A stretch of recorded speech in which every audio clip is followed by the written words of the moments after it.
My name's Daniel, I'm 32, and for the past 6 years, I've been the ghost benefactor of my family. That's not what they call me, of course. They just call me the quiet one. Or, if my sister's feeling bold enough, the guy who never visits but magically shows up when the bills need paying. I never asked for that title. It just happened. It started small, $200 for my dad's overdue insurance, then $500 for a roof leak, a few thousand for my mom's dental work, and before I knew it, I was the invisible safety net they all pretended didn't exist. No thank yous, no acknowledgement, just the assumption that I would cover the next disaster. And I did, quietly, consistently, and from a distance. Until Thanksgiving. Every year, I came home for one holiday, Thanksgiving. I didn't really enjoy it, but it felt like the only time I could convince myself I still had a family. I didn't get invited for Easter, or Christmas, or even my niece's graduation party. But Thanksgiving? That was the performance of the year. Table settings for 14, sparkling cider and champagne glasses, my sister's dry green bean casserole no one ate, but everyone complimented. And me, sitting at the edge like an extra in someone else's family photo. This year was different, though. Not because of them. They hadn't changed. But because I had. 6 weeks before Thanksgiving, I got laid off. Not fired, laid off. Downsizing, department restructure. All the HR buzzwords they toss out with a sympathetic nod. I'd been managing a digital product team for a mid-sized software company, and while I wasn't rich, I was comfortable.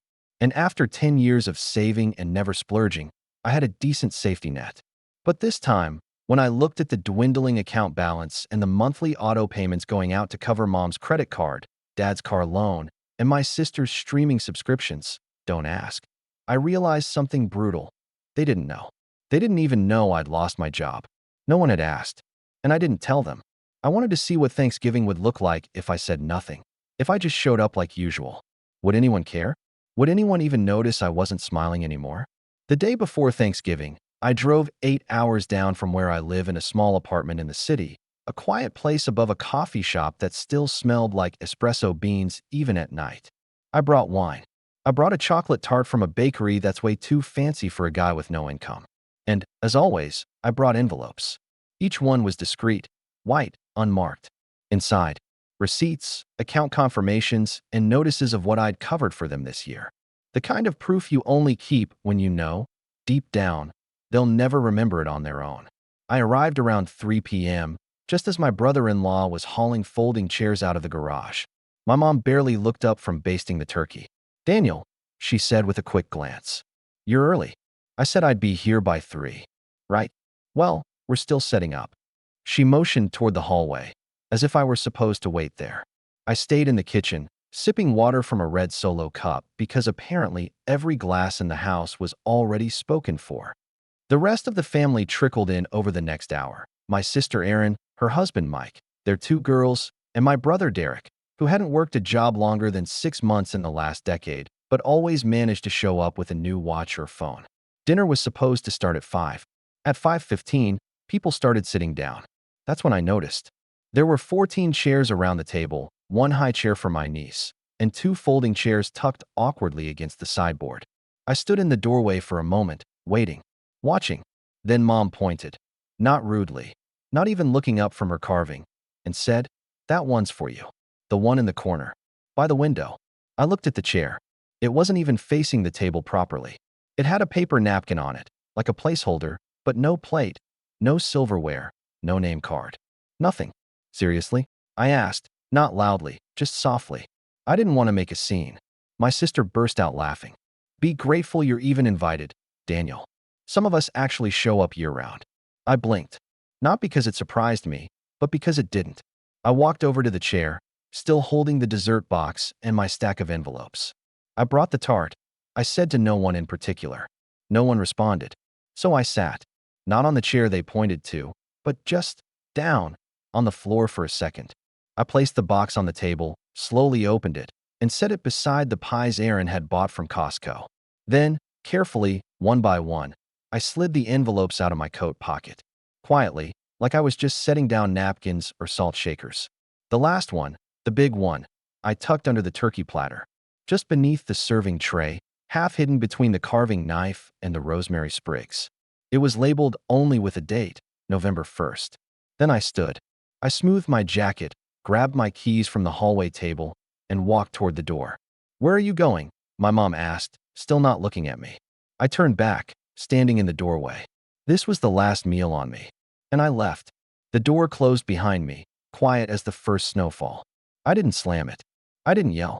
I just walked to my car, got in, and waited. 10 minutes later, exactly 10, the lights in the house went out. That was the beginning of the unraveling. I didn't drive away right away. I just sat there, parked across the street, the engine idling softly, watching their silhouettes through the front windows as they shuffled in confusion. At first, I thought maybe no one noticed. But then I saw my sister's figure pause mid-laugh, looking up toward the ceiling. The lights above the dining table flickered once, then went dark. For a moment, nothing moved.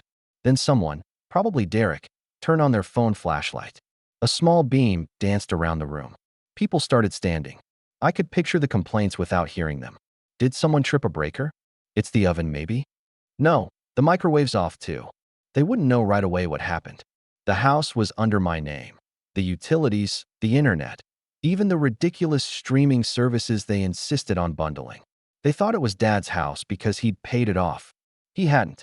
I had. Bought it back from the bank after they defaulted 6 years ago. Quietly. Anonymously. My name was on the deed, tucked away behind their assumptions.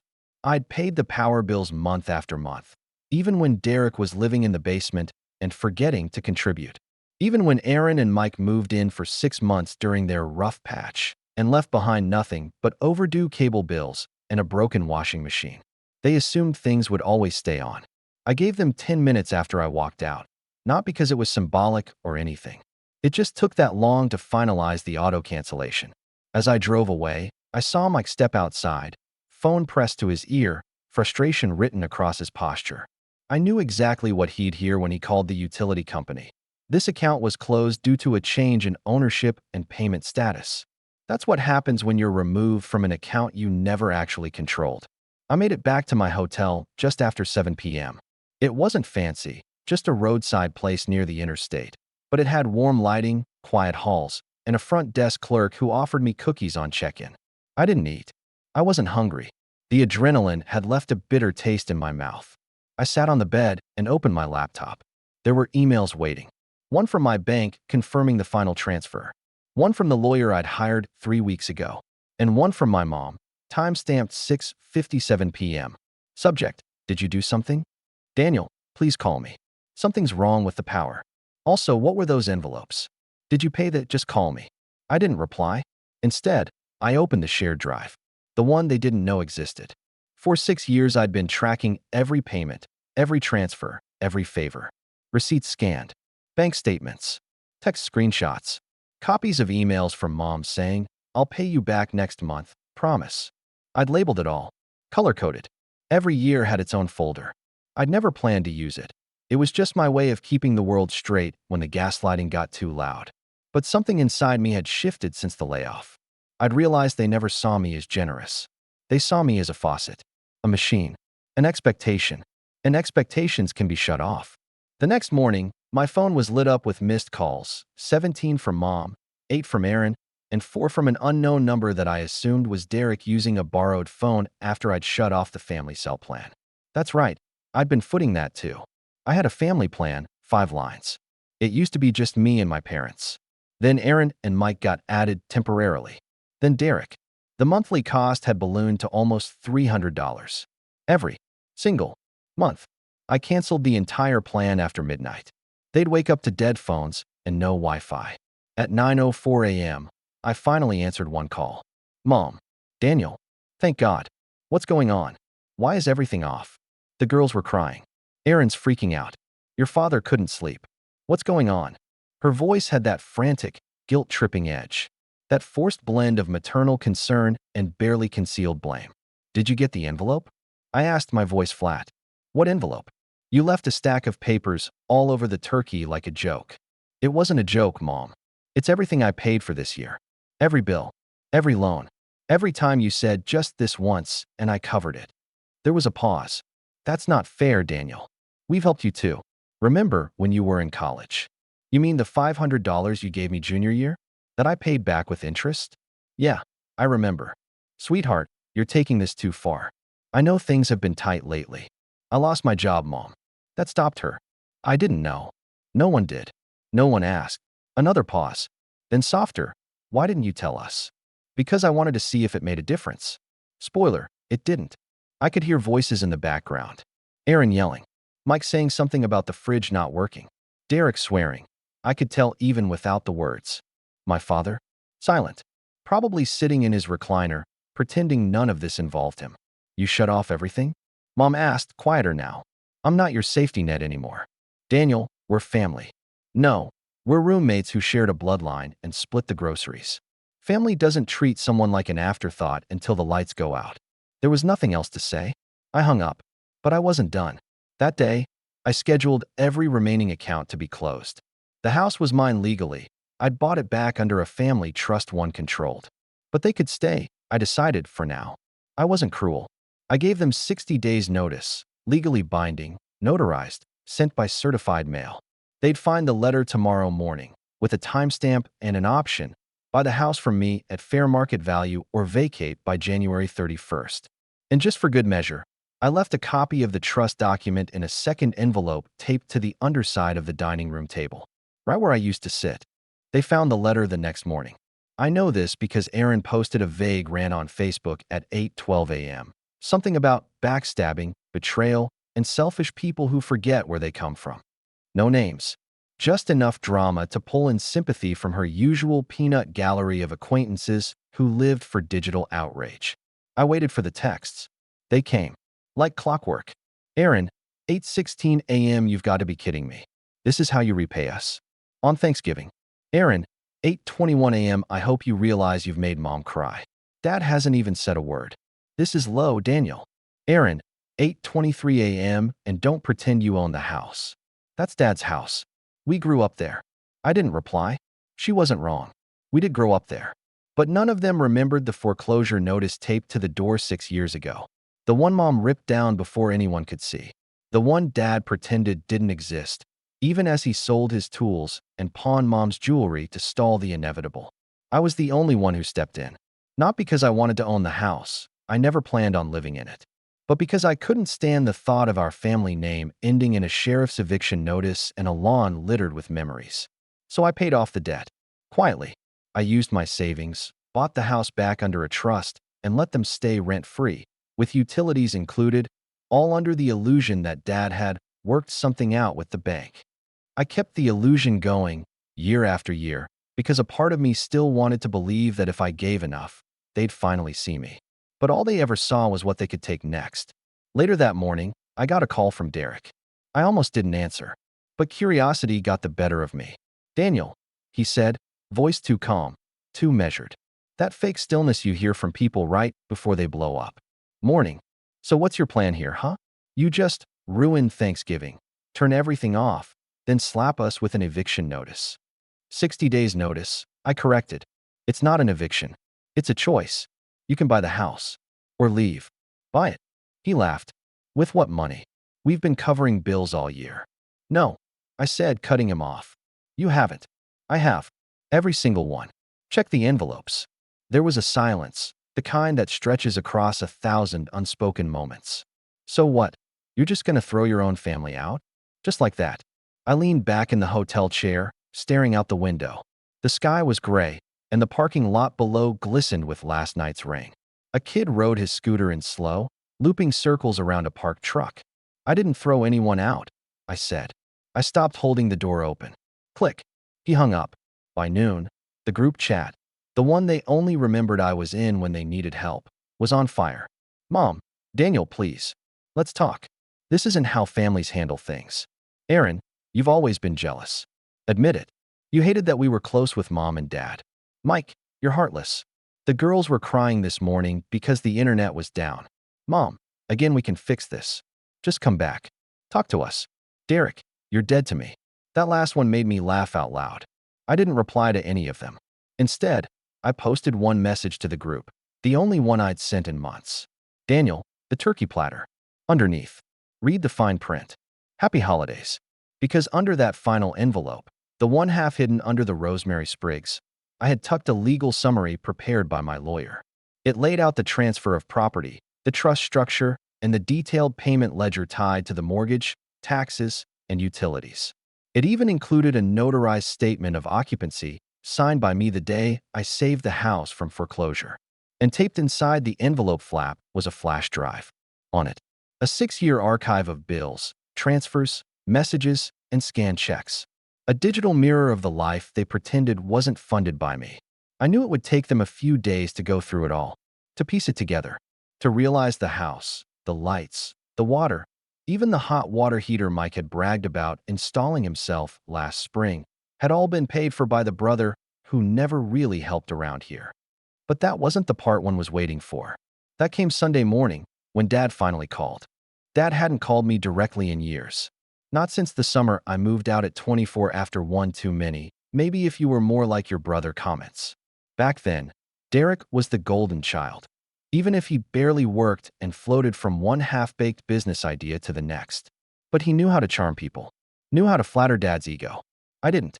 I just worked. Quietly, steadily, and apparently invisibly. So when I saw Dad, incoming call on my screen that Sunday morning, I just stared at it for a minute. I let it ring. Not because I was angry. That had passed. I was just done. But something made me answer. His voice was slower than I remembered, maybe more gravel in the tone, or maybe I just hadn't heard it without background noise and disappointment in a long time. Daniel, he said. No greeting. No, how are you? Dad, I got the letter. I figured. He cleared his throat, and for a moment, I thought he might actually say thank you, or maybe even apologize.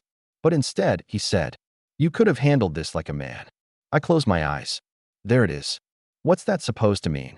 I spent 6 years quietly fixing everything. I said, my voice calm but flat. I paid the mortgage. I kept the lights on. I covered the groceries when Mom's card got declined. I replaced the plumbing when the basement flooded. I never asked for anything in return. I never brought it up. Not once. You never told us. Because I knew what would happen. You would have made it about pride. Or worse, you would have expected it. Dad didn't answer right away. I could hear a soft thud in the background, like someone pacing across a creaky floor. You embarrassed us, he finally said. I laughed. It just came out. A small, breathy sound I didn't try to stifle. I embarrassed you? I paid to keep you in a house you lost. You lied to your own wife and kids, let them believe you fixed it. And I'm the one who embarrassed you. He didn't say anything. I didn't do this to humiliate anyone, I added. I did this because I was tired of being used. The silence stretched. Then he spoke again, voice low, slower. Your mother's not sleeping. That's not my fault. She's scared, Daniel. She thinks you hate her. I don't hate her, I said, and that was true. But I'm not going to bankrupt myself for people who don't even remember my birthday. That hit harder than I meant. But it was true. My last birthday? Not a single text. Not one. I'd spent it alone, watching old sitcoms and eating frozen pizza, while scrolling through Aaron's post about family being everything, over a dozen photos from a weekend getaway I hadn't been invited to, one I later found out I paid for, because my card was used to book the Airbnb. Dad sighed. So what now? I took a breath. Now, you have 2 months. 60 days. You want to stay? You buy the house. I had it appraised. The number's fair. No profit on my end. And if we can't, then you leave. I've already contacted a property manager. There's a waiting list of tenants. He started to say something, maybe an argument, maybe a plea, but stopped. For once, I think he realized there wasn't anything left to say. So he just ended the call with, fine. And that was that. Over the next few weeks, things got quiet. Eerily quiet. The group chat stopped pinging. No more guilt trips, no passive-aggressive Facebook posts, no surprise calls asking if I could just float them until Friday. I think they were all in shock. The utility company confirmed the final transfer of service back to my name. The cable plan, the cell phones, the security system, all closed. The last auto payment cleared on December 1st. I watched the balance on my account slowly stabilize. One afternoon, I got a text from Aaron. Just one sentence. So that's it. I didn't reply. The truth is, there wasn't much else to say. I didn't do any of this out of spite. I did it because I had finally hit my emotional credit limit. There's a moment when you realize you've been underwriting someone else's life at the cost of your own, and no one even noticed. That moment for me came when I sat in that folding chair on Thanksgiving, with no plate, no seat at the table, and my mother casually saying, "That's where you belong." No one belongs in a corner. Not when they've carried the weight of the whole damn house. Christmas came and went. I stayed in the city. No calls. No cards. No fake, "We missed you," text from mom. New Year's Eve, I got one final message. "Derek, December 31st, 10:17 p.m., we're moving out. Congrats. You got what you wanted." I stared at it for a long time. It didn't feel like victory. It felt like quiet. Like peace. Like the noise had finally stopped. I sent back a single word. Good. In January, I drove down one last time. The house was empty. Cleaner than I expected. The spare key was left in the mailbox. There was no note, no final jab, no apology. I walked through the rooms alone. The kitchen where mom used to bake banana bread. The living room where dad always fell asleep with the game still on. The hallway where Erin once shoved me into a wall because I looked at her wrong. All of it now silent. Still, I stood in what used to be my room, the one Derek took over after I left, and looked at the initials still carved in the closet wall. Dr. age 9. I didn't feel angry anymore. Just finished. I locked the door behind me, mailed the key to the property manager, and drove home. It's been 8 months now. I haven't heard from any of them since. Erin moved to a new city. Derek is apparently crashing with a friend. My parents are renting a smaller place 2 towns over. I'm working again. Contract work for now, building something new, something mine. My life is quieter, simpler, and for the first time in a long time, it belongs entirely to me. Sometimes, when I walk past the bakery where I bought that last tart, I think about Thanksgiving, about the empty chair, about the envelope under the turkey platter, and then I remember what it felt like to finally, quietly say, "This was the last meal on me." And I don't regret a thing. Let me know your thoughts in the comments below.